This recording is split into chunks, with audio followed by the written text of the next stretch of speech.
从温哥华启程，我们拖着清风房车，沿着美洲大陆的脊梁一路向南，把整个冬天甩在身后。7000公里，16个夜晚。当北方仍在冰冷中沉睡，我们已享受到了佛罗里达的阳光。这里阳光更亮，空气更清，海风更柔，是把冬天过成夏天的地方，也是我们接下来几十天的家。坦帕、奥兰多、迈阿密、Key West。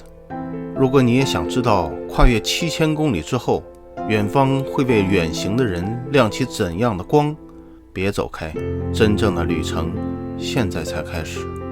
终于到达了南佛州的坦帕。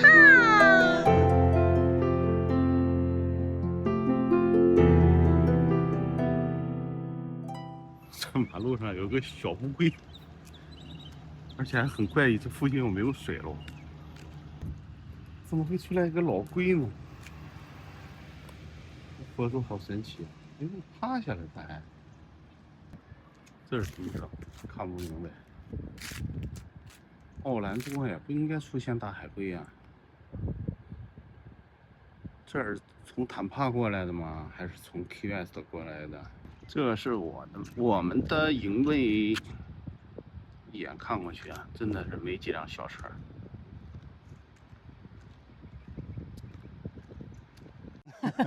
大家好，一晃呢，我们在奥兰多的这个营地啊，已经待了好几天了啊。对，今天是我们旅行的第30天。你有没有这样的一种感觉啊？来到这儿像回家了一样。哦，对，我有一种感觉啊，因为这儿就是说更有生活的那个气氛，对，和州立公园的感觉是完全是不一样的。然后在赶路的过程中的感觉也是不一样的，因为我们整个身心都完全都静下来了，都慢下来了。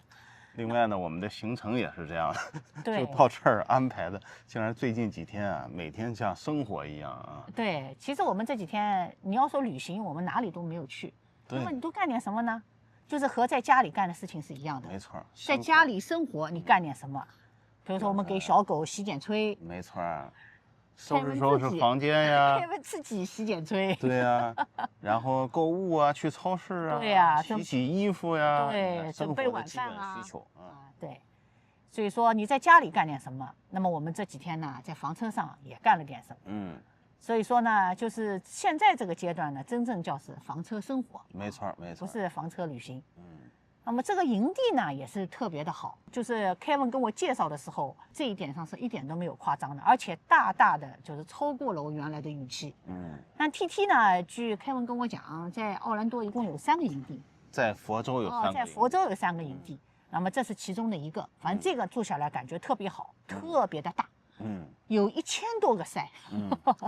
网站上写着一共1017个赛，而且我们这个位置呢也是比较特别啊，就是前后左右全部没有房车，我感觉就是在一个完全一个独立的一个独立屋，真的是一个独立屋，而且是一个非常就是说，但我得注明一下，不是所有的赛都是一模一样的，像这个这样啊。对对。那么分区域，根据不同定的时期啊，你能定到的赛呢也是不一样等级的。那我们这个赛呢是定的比较早的，对，所以等级比较高一些，比较新一些。所以还有一个最重要的一点就是我们这个赛啊，它这个房车门是冲北的。这一点在夏天的温度，冬天的佛州是非常非常难得的。前2天开始 ，Kevin 在房车里已经需要开空调了，白天的温度达到30度，开了3天空调，开了3天的空调，31度了。但是呢，3天前呢，我把冬被换成了夏被，但是在晚上还是有点不行，特别是早晨3、4点钟的时候，还是感觉稍微有那么一点凉。所以说呢，就是兼顾白天和晚上的温度，在房车上还是有点纠结的。这当然是因为我们要求高。对，如果说坦帕和奥兰多的天气而言，我认为它跟传统的，比如说海岛型的，冬天还不太一样。对的，是的。这还是有一种小冬天的感觉。那当然，那个到晚上的时候更加是这样。然后这个营地呢，又大又干净又平整。不能说是有缺点吧，就是扔垃圾不是特别方便。什么造成呢？因为太大了。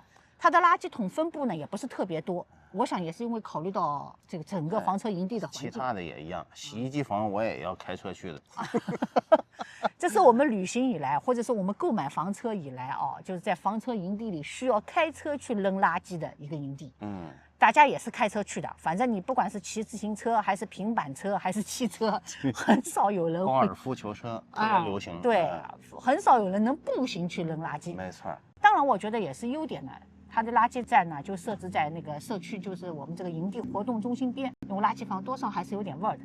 也是考虑到整个营地的这个环境面貌，所以我们这一点上是没有意见的。只是呢，就是觉得这个营地真的是大。那么这个营地大1000多个赛，我们几次往返啊，发现有一个问题，也不就发现有一个规律啊，里面有70%的车，都是拖挂。哎，符合美国的那个调查的数据啊，它数据显示就是70%的车就是拖挂。房车中就是70%是拖挂，对，3成是自行式。那自行式又分 A、B、C。对。那么这个营地里呢，我们感觉也是最起码是70%是拖挂。我们这个拖挂算小朋友了啊，就是里面的小朋友。我们在这儿就是小玩具。是的，然后大概有那么2成是大 A。对，对。还有1成呢，大概 B 加 C，或者我觉得 B 加 C 1成都不到，1成都不到。特别 B 好像没看到。我看到过1辆。C 我也没注意，可能有那么1、2辆。没有，C 没看到过。所以说呢，就是我和 Kevin 突然就想到一个问题，和大家一起坐下来聊聊天，就是到底是什么样的房车30天的生活，我们又有什么样的小烦恼？虽然说我们不是第一次长距离房车旅行了啊，前面53天、49天都有过。再说我们现在的身心呢，我准备的是120天的身心，这一点是比较重要的，所以感觉过30天呢，好像也还可以啊。如果你想着出来就是30天的旅行，那可能这30天里你会感觉非常的不便。那我问你个问题啊，就是30天下来啊，你目前觉得最大的困扰呢是什么呢？最大谈不上啊，困扰是肯定存在的。就是还是一个空间问题。就是这个房车也是个老问题了啊。很多问题都是因为这个空间带来的。没错。很多问题确实是。很多问题，比如说厨房的不方便，做饭的不方便。然后比如说卫生间洗澡，对，上厕所。对，上厕所呢，Kevin很照顾。做饭。因为我们这个赛离开那个卫生间特别近。对所以他都去卫生间上。我经常去公共的卫生间。对。还有呢，就是整个房车的温度，我和 Kevin 的这个体温啊，大概相差2度左右，甚至不止你的适应能力比我强。那不是，那下午其实我很早就觉得可以关空调了，但是 Kevin 还是觉得热。所以这个就是因为空间造成的我们并没有独立的2个空间可以分开。晚上睡觉也是，虽说是分了双床，那么多少呢也是会打扰，所以说这些问题都是因为空间造成的。那我大胆的问你一个问题啊，如果像我们这样的一个房车，你已经适应了5年甚至10年之后，再让你重新选择一次，你会选择什么样的房车？你问一个中年女性，在多少年之后再重新能够有机会选择一下伴侣？选。再来一次的机会。对，人生最难得的就是有选择的权利。没错如果有这个能力我说的是经济能力和健康能力对，我觉得再让我选择，我可能还是清风。你会就是维持原判对，维持现有的选择。对。但是呢，你如果真的让我要作一点的话呢，我还是希望有一个25尺的清风，然后呢，还是呢后面的后窗呢是完全可以削开来的。那还是这句话，就是没有那么的渴望，就证明你这野心不是特别强再给你一次选择，你好像比现在就是稍微更新了一点点就是原来的选择嘛。对，原来这个选择因为经济预算往后退了一步嘛。那我跟你说，我的选择会更大胆一些。其实我最初选择房车的时候，肯定是就是移动这件事情，比落下来生活要更看重，因为作为驾驶这个房车的人，对，你说的非常对，就是说驾驶啊、驾驭啊、就是说最初的选择上肯定是低调一点的，对吧？不在我的第一方阵里啊，没错。可是如果你一旦这个问题不存在了的时候，或者是你认为打消了以前的一些顾虑，比以前更加自信的一点的时候，那你的选择会更大胆一些。所以，如果让我5年房车生活之后再次升级，或者还不用考虑预算的情况下，那我选大5轮。哇，5年啊，那只剩2年了。就是我可以接受这件事情，可以大胆的接受这件事情，并且就是觉得这个事儿可能是一个巨大的革新和改变和挑战。因为人的想法和思绪呢，往往受着环境呢而影响。没错，我们这个营地呢，给了 Kevin 无限的遐想，就是全部都是大车，就是一个比一个大，就是拖的皮卡也是，就是恨不得他们拿个卡车头来拖。是，我为什么这么说呢？其实生活中有很多就是跟这样比较相似的例子。就我生活中有一个特别经典的例子，就是买滑雪板。对。滑雪板，当时呢搞促销的时候啊，人家卖滑雪板的是一个比较宽、比较大的，难驾驭的，全地形板。可是作为我小白刚刚买第一块板的时候，我希望更灵活，那当然是又短又窄，更灵活了啊。但当时的店员就拍拍我的肩膀，是的，我记得这个场景。放心吧，你会变成高手的。结果我现在滑了这么多年之后，我还是觉得这块板子就是越来越适应。就是可能如果当时买第一块板子太低调的话，那么就没几年就要换一块板。可是你知道，在北美这种事情，不管房子、车子，交易成本非常高，你只要一交易，这东西就是哗哗的贬值率下去了。所以我说，就是买房车这件事，千万不能太低调。我知道很多夫妻双方啊，他对房车生活它是一种幻想。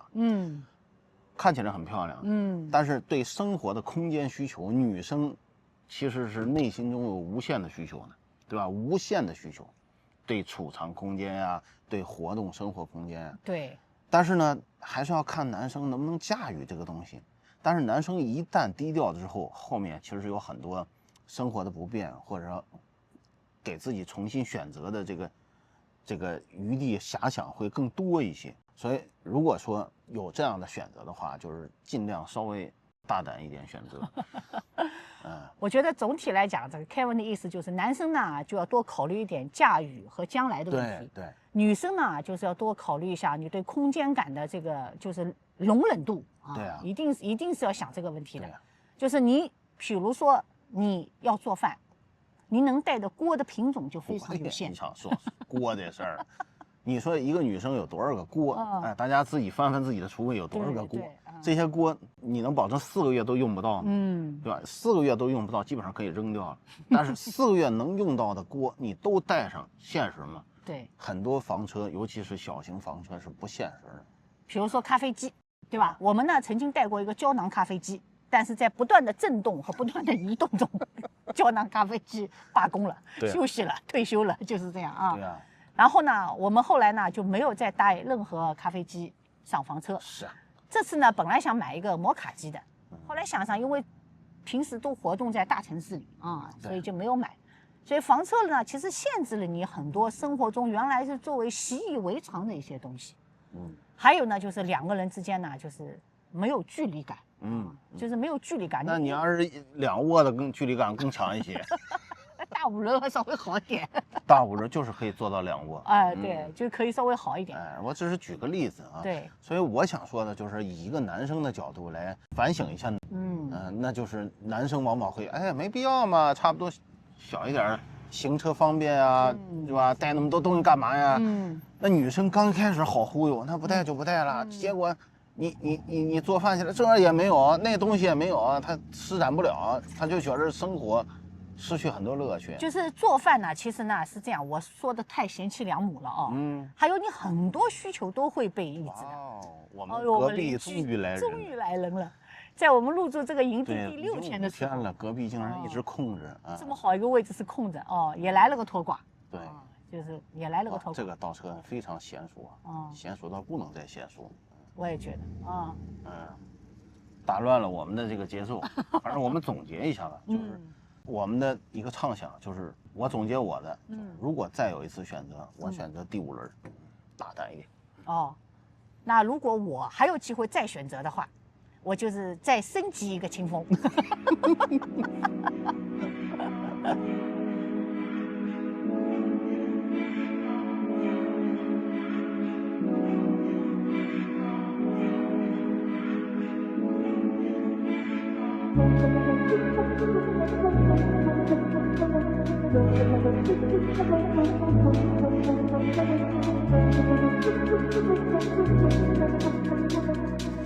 早上好，Melody。好 ，Kevin。我们现在来到了奥兰多的迪士尼之前。俗话叫迪士尼小镇。这地方特别好。一，不要门票钱。对。2，不要停车费。对，而且有很多很多停车位啊。对。其实迪士尼呢，我们一直在纠结，哎，来奥兰多呢，来不来迪士尼？Melody 呢特别喜欢迪士尼，但是呢前几天的火热的天气啊，真是吓退我们了啊！其实迪士尼对于加拿大人还是非常友好的，他甚至给出了一个75折左右的折扣。如果你买10天的票，才只有500-600块钱美金。才啊！因为你买1天也将近200了，100多。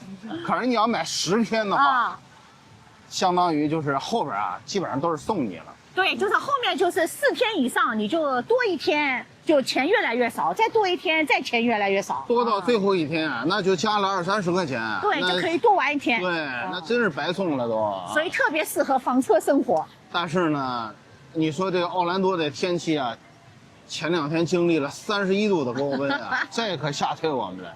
因为他这10天的票有要求，要求你在14天之内全部玩完。对，在14天之内，你可以自己任意选择10天。我这个对高温之下在外边排队1小时、2小时，再玩点什么东西啊，特别没有信心。我是超级讨厌排队玩东西或者吃东西的。我们这个小狗啊，我们今天来这里也带了小狗了啊。我们是今天旅行呢是第31天，我们到奥兰多的第8天，Kevin 呢是看好了1周的天气预报，选了今天来迪士尼小镇，因为今天超级凉快。对，今天上午呢下了一层暴雨，一旦要是热了之后啊，我发现干什么事儿你都会失去兴趣。今天呢，说是最高温度才25度啊，感觉气候特别舒服。是不是天气一热呀，人就不是特别愿意动会儿啊？还是没想到啊，像这样的一个迪士尼之泉、迪士尼小镇，当然今天是周末啊，我们感觉人还是特别多，很热闹，很热闹。而且呢，在停车场特别科学，每个楼层都指引你哪个方向有多少个空位。说这边这个后边有个停车楼。那我们今天就在迪士尼小镇闲逛一下。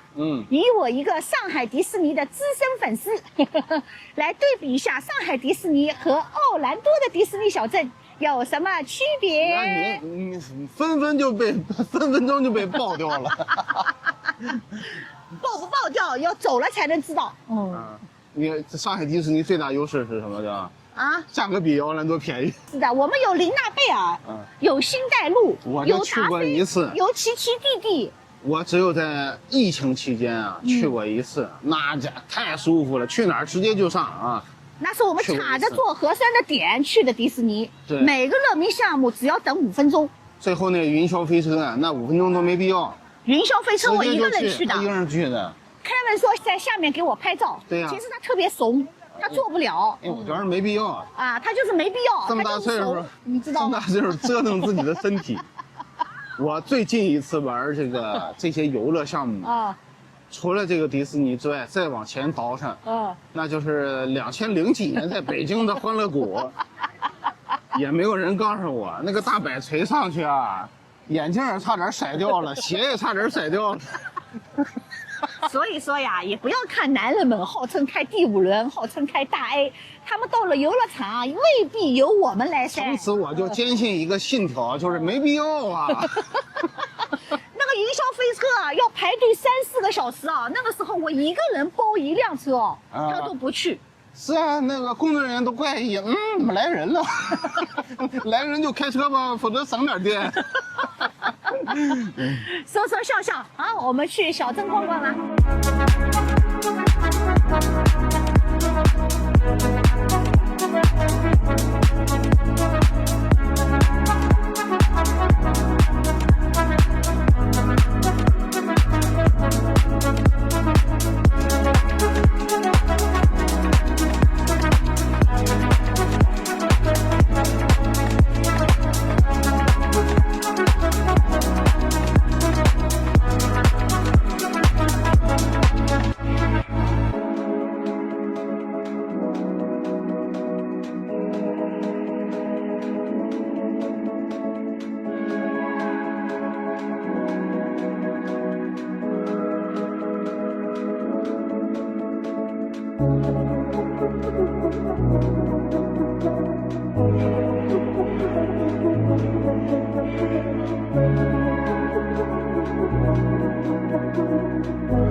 玩了1个多小时，感觉怎么样？感觉像逛奥莱一样。